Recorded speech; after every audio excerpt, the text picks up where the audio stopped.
से लेकर के 2000 तक बिहार और झारखंड एक था, सबको मिला करके, और 2000 से 2005 तक झारखंड अलग हो गया।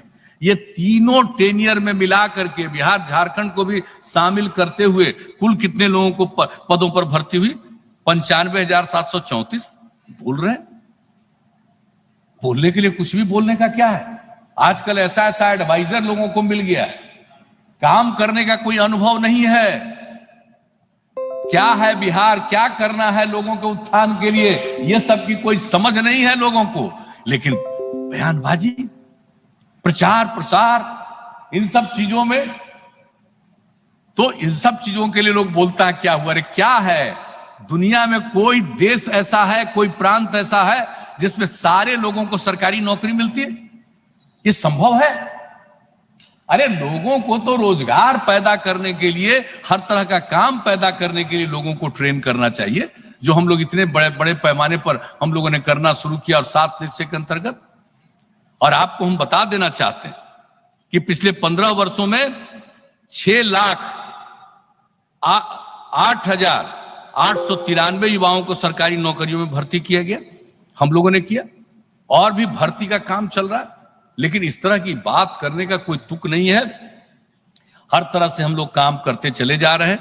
तो जो हमने आपको बताया कि 7 निश्चय के अंतर्गत, जल जीवन हरियाली अभियान के अंतर्गत काम हुआ, और अब हम लोगों ने जो तय किया है कि आगे फिर मौका दीजिएगा, सक्षम बिहार, स्वावलंबी बिहार, और इसके लिए 7 निश्चय 2 हम लोगों ने इसके बारे में जो फैसला किया है।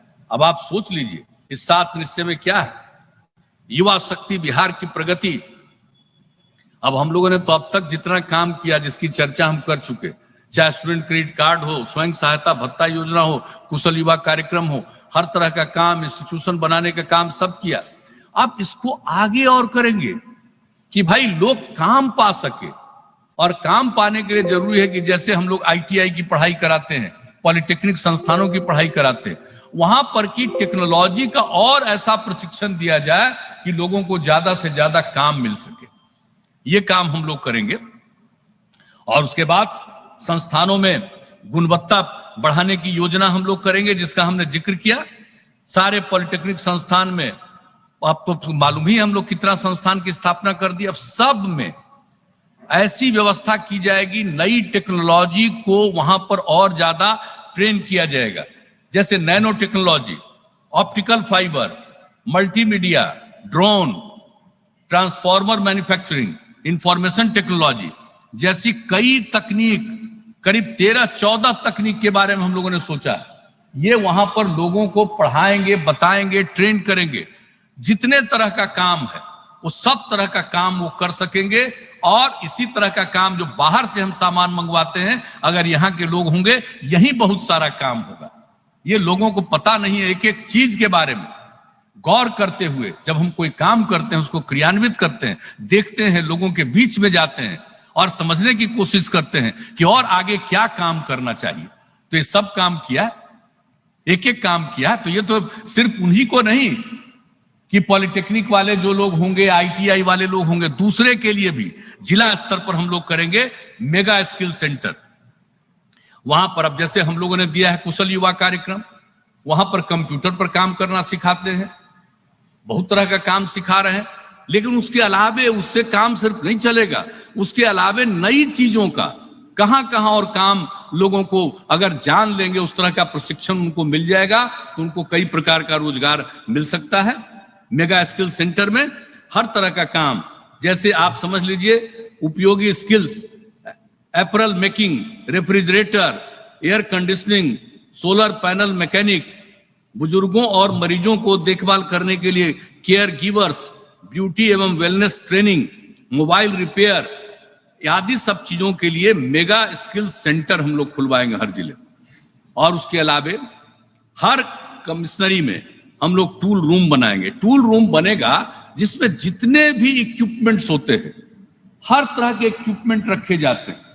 तो जो अगर इंस्टीट्यूशन से पढ़ करके आए हैं, वहां पर बैठ करके एक और ज्यादा ट्रेनिंग ले लेंगे, और बाकी लोग, दूसरे लोगों को भी 1.5-2 साल की ट्रेनिंग वहां पर हम लोग देंगे, ताकि इससे भी आगे जो हमने बताया आगे बढ़ करके 10th है 12th है पास बच्चियों को वहां पर और ज्यादा ट्रेनिंग देंगे, ताकि ऐसा जो भी काम जरूरी है और आज जो नई टेक्नोलॉजी के आधार पर काम हो रहा है उस टेक्नोलॉजी के बारे में उनको ट्रेनिंग हो जाएगी और उस ट्रेनिंग के बाद उसका पूरा अनुभव लेकर के लोग ज्यादा से ज्यादा रोजगार पाएंगे, ज्यादा से ज्यादा काम पाएंगे। और जिसकी इच्छा होगी कि वो कोई काम शुरू करे, कोई व्यापार शुरू करे, तो वो अपना व्यापार शुरू कर सकता है।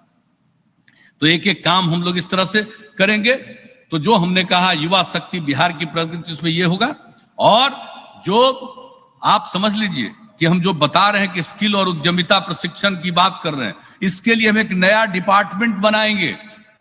जितनी तरह का टेक्नोलॉजी का सबका डिपार्टमेंट हमारे यहाँ है, लेकिन ये जो हम काम कह रहे हैं इसके लिए पूरे बिहार में एक डिपार्टमेंट होगा जो सारे इंस्टीट्यूशन से लेकर के जितना हम नए लोगों को ट्रेनिंग देना चाहते हैं उसका सारा का सारा वो काम कर सकेगा। तो ये भी काम करेंगे।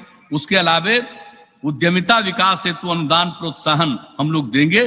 कोई भी युवा है अपना उद्यम और व्यवसाय शुरू करने के लिए आर्थिक मदद होगा। व्यवसाय शुरू करने के लिए 10 लाख रुपए तक में 3 लाख रुपया तक का तो हम लोग ग्रांट दे देंगे और बाकी जो लोन लेगा उसमें ब्याज दर में 7% ब्याज दर की छूट हम लोग दिलवाएंगे। हर तरह से हम लोग मदद करेंगे। तो एक एक काम सभी समाज के सभी तबकों के लिए हमने अनुसूचित जाति, जनजाति, अति पिछड़े के लिए कोई काम किया, सबके लिए काम करना चाहते हैं ताकि सब लोगों को ये काम करने का मौका मिले। उसके अलावे फिर महिलाओं के लिए इतना काम किया है। उसके आगे हमारा जो 7 निश्चय 2 का है उसका पहला कार्यक्रम आपको हमने बता दिया, युवा शक्ति बिहार की प्रगति। और दूसरा काम है सक्षम सशक्त महिला, सक्षम महिला और महिला उद्यमिता हेतु विशेष योजना। अनुसूचित जाति, जनजाति, अति पिछड़े के लिए जो मिला हुआ है वही बाकी सभी महिलाओं के लिए 10 लाख रुपए तक का की मदद मिलेगी। 5 लाख रुपए तक का सीधे ग्रांट उनको मिल जाएगा और 5 लाख रुपया में किसी भी तरह का ब्याज दर नहीं, उनको मदद दिया, ब्याज मुक्त ऋण दिया जाएगा। और उच्चतर शिक्षा हेतु महिलाओं को प्रोत्साहन अभी तो कर रहे हैं हम ना, एक योजना बना करके 10,000 रुपया इंटर पास करने वाले को, 12वीं कक्षा पास करने वाले को अविवाहित हो, और 12वीं कक्षा करने वालों को 25,000। अब हम करेंगे सब महिला को आगे बढ़ाने के लिए। अगर इंटर पास कर जाएगी 25,000 रुपया और ग्रेजुएशन कर लेगी, पास कर जाएगी, स्नातक हो जाएगी, तब उसको 50,000 रुपया का हम लोग ग्रांट देंगे उच्च शिक्षा के लिए, महिलाओं के लिए। यानी जितना काम किया है उसको और आगे बढ़ाने के लिए हमने एक एक चीज के बारे में सोच करके किया है। और उसके अलावे सिर्फ महिलाओं को आरक्षण दिया है वही नहीं, अब जितने इंस्टीट्यूशन, जितने भी हमारे सरकारी दफ्तर हैं, सब में यह सुनिश्चित किया जाएगा, सब में, कि वहां पर महिलाएं भी रहे पोस्टेड। सिर्फ समझ लीजिए कि थाना की बात नहीं, इसके अलावे जितने भी हमारे सरकारी दफ्तर हैं, इंस्टीट्यूशंस हैं, सब में महिलाओं का उपस्थिति, उसकी पोस्टिंग को इंश्योर करेंगे ताकि सबको दिखाई पड़े कि भाई सिर्फ पुरुष नहीं, पुरुष और महिलाएं सब इतना काम कर रही हैं, एक साथ उपस्थित रहे। तो ये अगली बार मौका दीजिएगा तो ये सब काम हम लोग करेंगे। और हम तो पहले ही बता दिए, 1 मार्च को ही हमने एक भाषण में कह दिया था कि अगली बार अगर मौका मिलेगा तो हर खेत तक सिंचाई के लिए पानी पहुंचा देंगे। अगर मौका दीजिएगा तो हर खेत तक सिंचाई का पानी। कल्पना कर लीजिए, देश के किसी भी राज्य में लोग बोलने के लिए जो चाहे बोल दें, क्या हर खेत तक कोई सिंचाई का पानी पहुंचाया है? आप मौका दीजिएगा, फिर हर खेत तक सिंचाई का पानी पहुंचा देंगे। और कितनी आमदनी बढ़ेगी, कितनी उत्पादकता बढ़ेगी और कितना उत्पादन बढ़ेगा। तो एक एक काम। और स्वच्छ गांव समृद्ध गांव, यानी सभी गांवों में सोलर स्ट्रीट लाइट लगाएंगे। सिर्फ अब हर घर तक बिजली पहुंचा दिया, लेकिन अब सब पूरे गांव में सोलर स्ट्रीट लाइट भी, ताकि रात में सब जगह उजाला रहे। ये काम कर देंगे हम लोग। और यही नहीं, ठोस और तरल अपशिष्ट प्रबंधन, सिर्फ शहर में नहीं, गांव में भी सारे अपशिष्ट के प्रबंधन का इंतजाम हम लोग करेंगे, गांव में भी। यह हम लोगों का उद्देश्य है। और इसके अलावे जो भी चीज इसमें जान लीजिए कि अगर जो कुछ भी आपका अपशिष्ट है उसमें 85% का कोई और न कोई काम निकल आता, सिर्फ 15% है जो खत्म होता, उसका भी उपाय करेंगे। किसी तरह से अगर हम लोग हर घर तक पक्की गली और नाली का निर्माण करा रहे हैं तो जो पानी निकलेगा कोई सोख्ता से अगर हो गया, उसके अलावा जो कुछ भी है उसको शुद्ध करेंगे। तो ये काम होगा 7 निश्चय 2 के अंतर्गत। और जितना काम हम लोगों ने कर दिया है, लोगों के लिए हर घर तक नल का जल, हर घर तक पानी, हर घर तक पक्की गली और नाली का निर्माण, उसका अनुरक्षण करेंगे, मेंटेनेंस करेंगे, वह भी इसका पार्ट होगा। और उसी तरह से पूरा का पूरा किया जाएगा। और पशु एवं मत्स्य संसाधनों का विकास, अब जितने लोग पशु और मत्स्य संसाधन वाले हैं, चाहे दुग्ध उत्पादन हो, मुर्गी पालन हो, मछली पालन प्रक्षेत्र में, उसकी उत्पादकता और उत्पादन को बढ़ाया जाएगा। और जो भी चौर क्षेत्र है उसके विकास के लिए 9 लाख हेक्टेयर है, उन सबों के विकास के लिए और काम करेंगे इसके अंतर्गत। और इसके अलावा स्वच्छ शहर विकसित शहर, ठोस एवं तरल अपशिष्ट प्रबंधन तो वहां भी हो जाएगा, जितना भी उसका है सब काम तो किया ही जाएगा। स्टॉर्म वाटर ड्रेनेज सिस्टम सब कुछ किया जाएगा। उसके अलावा जितने हमारे वृद्ध जन हैं जो परिवार में उपेक्षित होते हैं, बाहर रहना चाहते हैं, वैसे वृद्ध जनों को रहने के लिए हर शहर में आश्रय स्थल बनवाएंगे सरकार की तरफ से, ताकि किसी वृद्ध जन को कठिनाई नहीं हो। और उसके अलावा शहरी गरीबों के लिए, उनको रहने के लिए कोई जगह नहीं है, तो शहरी गरीबों के लिए बहुमंजिला आवासन बनवाएंगे, ताकि एक भी गरीब आदमी बिना घर के नहीं रह सके, उसके लिए बहुमंजिला इमारत बनाएंगे। तो ये सब काम हम लोग करेंगे। और जितना भी शहर है या नदी के किनारे घाट है, उसमें हम लोग मोक्ष धाम यानी घेर करके बनाएंगे और उसमें विद्युत शवदाह गृह का भी निर्माण कराएंगे, हर तरह की व्यवस्था कराएंगे हम लोग। उसके बाद सुलभ संपर्कता, अब गांव को तो हर घर को जोड़ने के लिए सड़क बना दिया, लेकिन अब इसके बाद दूसरे चरण में अब हम लोग करेंगे कि एक गांव दूसरे गांव को जोड़ करके स्टेट हाईवे, नेशनल हाईवे से जोड़ने के लिए, कोई महत्वपूर्ण स्थल है उसको जोड़ने के लिए, तो उसके लिए अब और सड़कों का निर्माण गांव गांव में करेंगे। और शहरी इलाके में किसी तरह से चलने में किसी को व्यवधान न हो, बाईपास का निर्माण, उसके अलावा फ्लाईओवर का निर्माण, ये सब काम हम लोग कराएंगे, ताकि अगर सिर्फ सड़क बना दिया नहीं, उसका अनुरक्षण तो करेंगे ही, और इस तरह से करेंगे कि अगले 50 साल तक थोड़ी भी कठिनाई किसी को नहीं हो। तो ये अब हमारा अगला उद्देश्य है। अब ये सोचना तो आप लोगों को है। अब सबके लिए अतिरिक्त स्वास्थ्य सुविधा, सबके लिए अतिरिक्त स्वास्थ्य सुविधा, मनुष्य के लिए भी और पशुओं के लिए भी। उसके लिए भी 8 से 10 ग्राम पंचायत में हम लोग पशुओं की चिकित्सा का अस्पताल बनाएंगे। और जो नई टेक्नोलॉजी है, इसके जरिए लोगों का सीधा संपर्क होगा। अगर किसी का जानवर बीमार हुआ है तो उसके बारे में वहां सूचना दे सकता है, वहां से लोग आएंगे, देख लेगा, इस तरह की टेक्नोलॉजी। और उसी तरह से मनुष्य के इलाज के लिए जो स्वास्थ्य उपकेंद्र है उसको और विकसित कर दिया जाएगा, और वहां पर उनको लिंक कर दिया जाएगा प्राथमिक स्वास्थ्य केंद्र से लेकर के जिला स्तर तक के अस्पताल से। अगर किसी को भी कोई जांच की जरूरत है, वहीं से कलेक्शन हो जाएगा। अगर कोई देख लेगा कि अगर इसको कोई इसी प्रकार की बीमारी हो, तो उसके बारे में उनको सलाह भी दे सकता है। तो ये भी हम लोग काम शुरू करेंगे, सिर्फ आगे नहीं बढ़ाएंगे, गांव गांव तक हम लोग चाहेंगे कि लोगों को किसी प्रकार की दिक्कत नहीं हो, स्वास्थ्य का इंतजाम। और एक बात हम और बता देना चाहते हैं कि जो हर घर में शौचालय का निर्माण और हर घर तक जो हम लोगों ने जल का प्रबंध किया है, अगर ये दोनों कामों का लोग सदुपयोग करेंगे तो ये जान लीजिए कि आज जितने प्रकार की बीमारियां हैं उसमें 90% बीमारियों से छुटकारा मिल जाएगा। और दूसरी तरफ किसी को भी गांव में भी कोई तरह की बात है तो उसको देखा जा सके, जो नई टेक्नोलॉजी आई है उस टेक्नोलॉजी का उपयोग करके। तो जो 7 निश्चय 2 है, सक्षम बिहार, स्वावलंबी बिहार, और इसमें यह करके जो अब तक का काम किया है उसका रख रखाव, मेंटेनेंस, और उसके आगे इस तरह का काम कर देंगे तो बिहार का जो दृश्य है वो अद्भुत है। और आपको हम एक बात की जानकारी दे देते हैं कि भाई उद्योग के क्षेत्र में भी अब हम लोगों ने जो नई नीतियां बना दी, जो हमारे बाहर से लोग आकर के आए हैं, उन सब लोगों को यहाँ काम, उस पर भी काम बहुत तेजी से शुरू करा दिया। ताकि यह भी बढ़े, लोगों की आमदनी बढ़े, पूरे बिहार का सक्षम हो जाए, स्वावलंबी हो जाए। तो इसके लिए हम लोग काम करेंगे।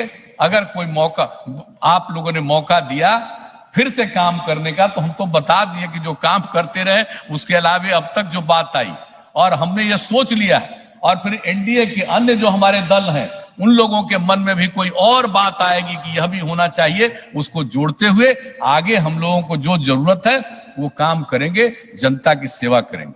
और हमने शुरू में ही कहा कि आपकी सेवा करना ही हमारा धर्म है, तो हम इसका पालन करेंगे। और पूरे तौर पर आपसे हम यही आग्रह करेंगे कि भाई काम को देखिए। कुछ लोग परिवारवाद करते हैं, पति पत्नी बेटा बेटी यही सब परिवार है, और हमारे लिए पूरा बिहार एक परिवार है। तो हम तो परिवार की सेवा करते हैं, पूरे बिहार की सेवा करते हैं। तो सेवा ही हमारा धर्म है। और अब आपको सोचना कि काम के आधार पर होगा कि सिर्फ कुछ लोग जुबान चलाते रहते उसके आधार पर होगा। किसी को काम का अनुभव नहीं, जानकारी नहीं, एक एक चीज का हमने काम किया। मेरा दूसरा कौन सा चीज है? हमारा कोई स्वार्थ रहा? हम रात दिन मेहनत करते हैं। बहुत लोग बोल देता है कि अब नहीं, इतना कहां अब है, अब इसका कुछ लोगों को लगने लगा है। क्या लगने लगा है लोगों को? ये तो लोग जाने। जहां से हमने काम शुरू किया, जितना मेहनत किए उससे दूसरे टर्म में और मेहनत किए, और तीसरे टर्म में उससे भी ज्यादा मेहनत की। तो आप मौका दीजिएगा तो काम करेंगे। और लोगों को प्रशिक्षित भी करते हैं कि सारे लोग ठीक ढंग से काम करें। तो ये हमारा यही उद्देश्य है। हम तो काम करने वाले आदमी, काम कराने वाले व्यक्ति हैं, और सब चीज को देखते रहते हैं। ऐसे ही नहीं कि किसी से हवाबाजी की बात हम सुनते हैं। हम तो सीधे, और आप सब लोगों को मालूम है किस तरह से जमीन के स्तर पर जा करके कोई अच्छा काम कर रहा उससे मिलते हैं, देखते हैं कहां की क्या स्थिति है, उसको जानते और समझते हैं। और एक एक काम किया, हर क्षेत्र में काम हो गया। सिंचाई के क्षेत्र, लेकिन कौन सा काम है जो हम लोगों ने छोड़ा? हर तरह से आपदा प्रबंधन का काम, ये पहले आपदा को जानते थे, आपदा प्रबंधन करते थे, और हम किस प्रकार से आपदा प्रबंधन करते हैं? हमने तो यही कह दिया है शुरू से ही कि सरकार के खजाने पर सबसे ज्यादा अधिकार किसी का है तो वो आपदा पीड़ित का है। तो इस तरह से हम लोग शुरू से काम कर रहे हैं। तो काम ही तो किया है, सेवा ही तो करते हैं। तो ये हम आप सबसे आग्रह करेंगे कि आप सब शामिल हुए, हमारी बात आपने सुनी। हम तो ही आग्रह करेंगे कि भाई काम के आधार पर वोट करें, काम के आधार पर निर्णय लें, और सब लोग मिल करके निर्णय लें। हम तो चाहते हैं समाज में प्रेम का भाव हो, भाईचारे का भाव हो, सद्भावना का भाव। और हमने कोशिश की है समाज में प्रेम और भाईचारे का। किस तरह से कितनी हत्याएं, कैसे कैसे नरसंहार होते थे, अब ये सब बंद। किस तरह से दंगा फसाद होता था, कितनी कमी आई है एक एक चीज में। तो हर तरह से अगर काम करने का मौका दीजिएगा तो लोगों के मन में आपस में प्रेम का, भाईचारे का और सद्भावना के माहौल के लिए काम करते हैं। और उसी के लिए मेरी प्रतिबद्धता है। मेरा कोई नहीं, न हम किसी को फंसाते हैं न किसी को बचाते हैं। जो काम है कानून का उसके मुताबिक काम बढ़े, यही हमारा कर्तव्य है। इसलिए अब तक जो काम किया संक्षेप में उसके बारे में बता दिया, और आगे मौका दिएगा तो कुछ जो हमारे मन में योजना बन गई है उसकी भी हमने जानकारी दी। अब फैसला आपको करना है। इन्हीं शब्दों के साथ मैं आप सबको हृदय से धन्यवाद देता हूं, और हमारे जितने उम्मीदवार हैं सबसे मैं यही आग्रह करूंगा कि मेरे प्रिय साथी, आप सब लोग एक एक जगह जा करके लोगों तक जो काम है न सिर्फ उसकी जानकारी दीजिए और अपनी प्रतिबद्धता को प्रकट करिए। सबका आपके प्रति स्नेह का भाव पैदा होगा। तो इन्हीं शब्दों के साथ आप सबको हृदय से धन्यवाद देते हुए मैं अपनी बात को समाप्त करता हूं।